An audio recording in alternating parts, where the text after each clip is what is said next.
Anda masih bersama dengan saya. Nama saya Rosita binti Ipin. Saya tahun 2018 saya baru saja menyelesaikan program sarjana muda biologi di Borneo Theological Seminary, dan di dalam penulisan tesis saya menulis tentang konseling. Jadi saya mau bertanya ataupun mau berkongsi, apakah orang yang dimasukkan di rumah sakit jiwa itu sembuh sepenuhnya? Apakah rumah sakit jiwa itu adalah tempat penyembuhan jiwa? Kita bersyukur karena kita ada rumah sakit jiwa untuk menolong orang-orang yang mengalami tekanan kehidupan yang sangat berat di dalam kehidupannya. Dan kita bersyukur karena hari ini kita masih dapat bersama-sama untuk mengenal sumber daripada krisis yang sedang terjadi dan melanda kehidupan manusia hari ini, di mana saat ini kita akan berbicara tentang konseling, tetapi kita kecilkan dia kepada penyembuhan jiwa.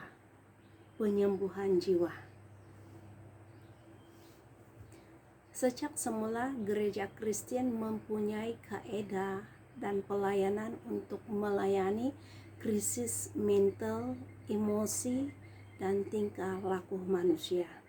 Konseling pastoral adalah dasar penyembuhan jiwa bagi yang mengalami krisis kehidupan.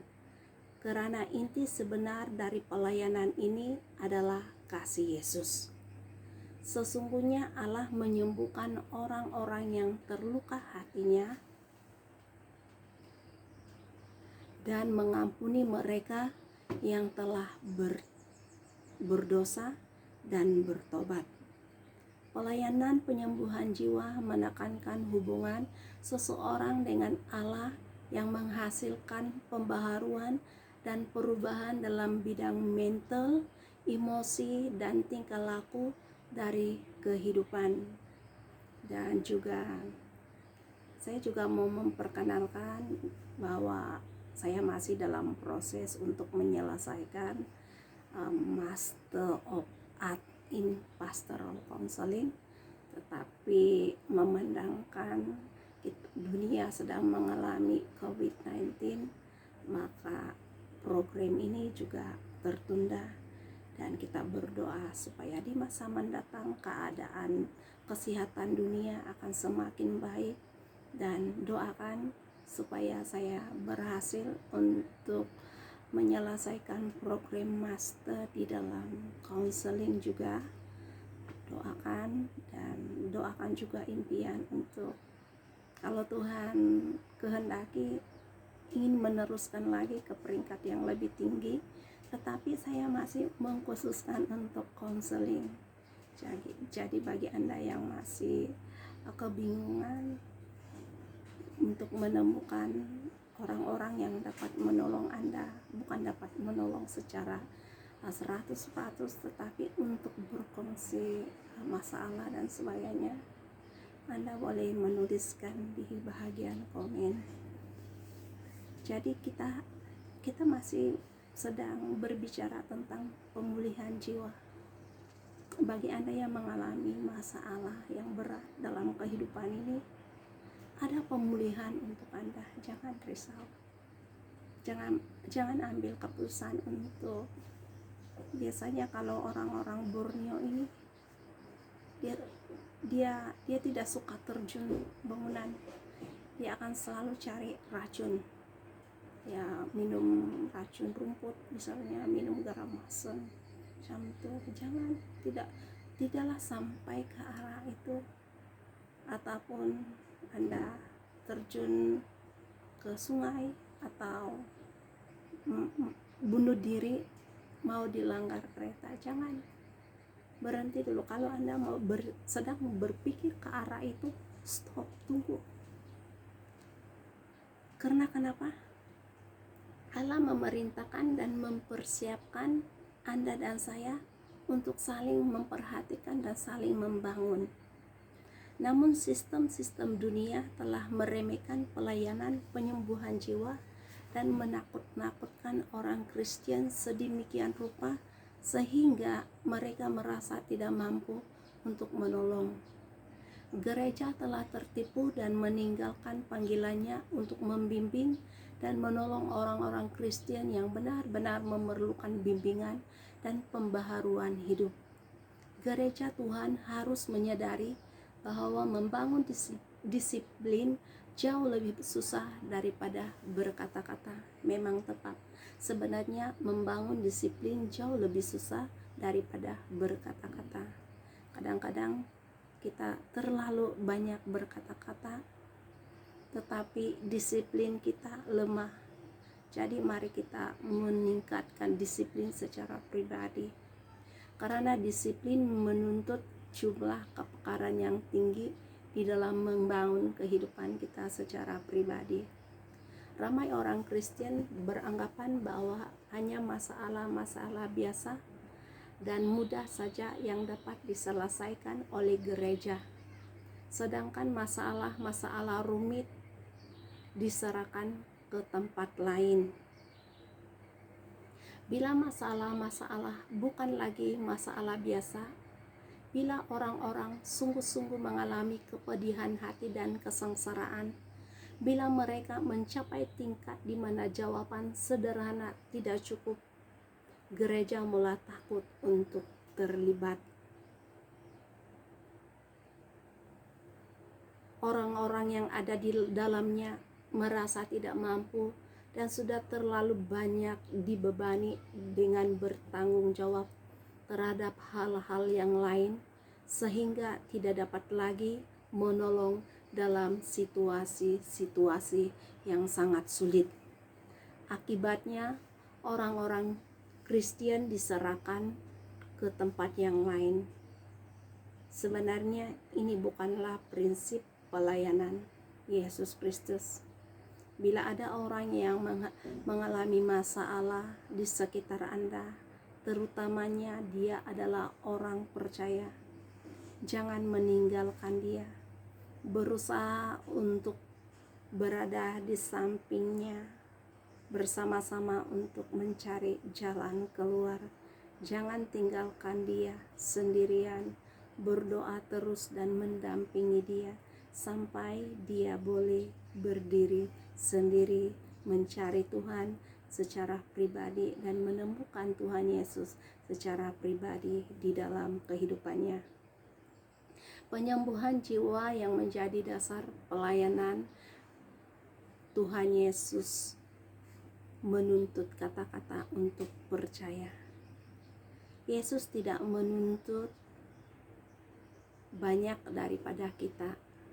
Yesus hanya meminta kita untuk percaya kepadanya dan mengalami penyembuhan secara rohani. Pertolongan dan nasihat yang Yesus berikan adalah dasar penyembuhan jiwa yang jauh lebih baik daripada sumber apapun. Dasar pelayanan Yesus kepada kita mengajarkan bagaimana sepatutnya kita hidup, bagaimana sepatutnya kita bergaul dengan orang lain, bagaimana sepatutnya kita mengerti hidup kita, bagaimana kita bergaul dengan Allah, dan bagaimana menjadi orang yang dikehendaki oleh Allah. Walaupun sebenarnya George Albee, mantan Presiden Persatuan Ahli Psikologi Amerika, berkata, fakta yang sebenarnya ialah bahwa kebanyakan masalah emosi dalam kehidupan tidak termasuk dalam kategori penyakit. Tetapi sesungguhnya dasar konseling merupakan tempat bagi penyembuhan jiwa bagi yang sedang mengalami krisis kehidupan. Ini menuntut seseorang yang terpanggil secara khusus di bidang ini adalah seorang yang hidup bergaul dengan Allah, telah melalui banyak pengalaman dalam krisis kehidupan dan berjaya melaluinya, serta seseorang yang sabar dan memiliki belas kasihan sama seperti Yesus Kristus. Kita dituntut untuk mengasihi di antara satu dengan yang lain. Tanpa kasih, kita tidak dapat melakukan pelayanan konseling.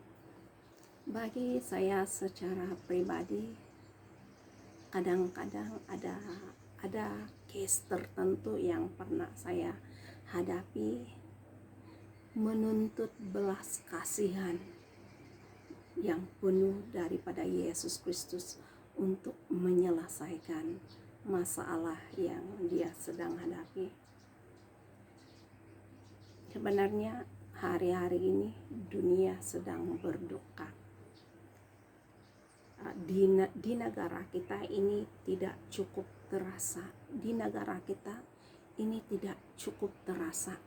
Tetapi kalau kita keluar daripada negara kita, kita melihat di YouTube secara pribadi, saya begitu tersentuh dengan kematian karena COVID-19 di Ekuador, di mana pada waktu saya menonton YouTube tersebut, hati saya sangat terharu. Sepertinya di mana-mana ada kematian, di mana-mana ada jenazah yang terlantar. Dan apa yang paling bagi saya secara pribadi yang begitu membuat saya berpikir, peti mati itu mungkin sudah berhari-hari ditinggalkan, tetapi airnya sudah meleleh keluar. Artinya jenazah yang mungkin di dalam peti mati itu sudah membusuk atau hancur.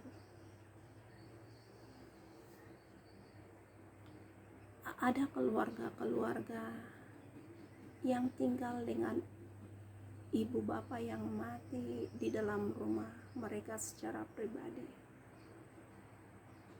Apakah setelah salah seorang daripada keluarga mereka ini selesai dikebumikan, masalah emosi mereka otomatis sembuh? Tidak. Ini meninggalkan kesan yang dalam di dalam hati mereka, karena mereka tidak mempunyai pilihan. Tetapi hari ini saya mau mendorong kita untuk terlibat sama di dalam melayani sesama melalui pelayanan konseling ini. Dan sebenarnya pelajaran ini belum selesai.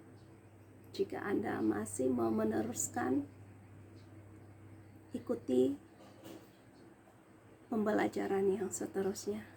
Dan saya harap boleh bertemu dengan Anda di pembelajaran yang seterusnya.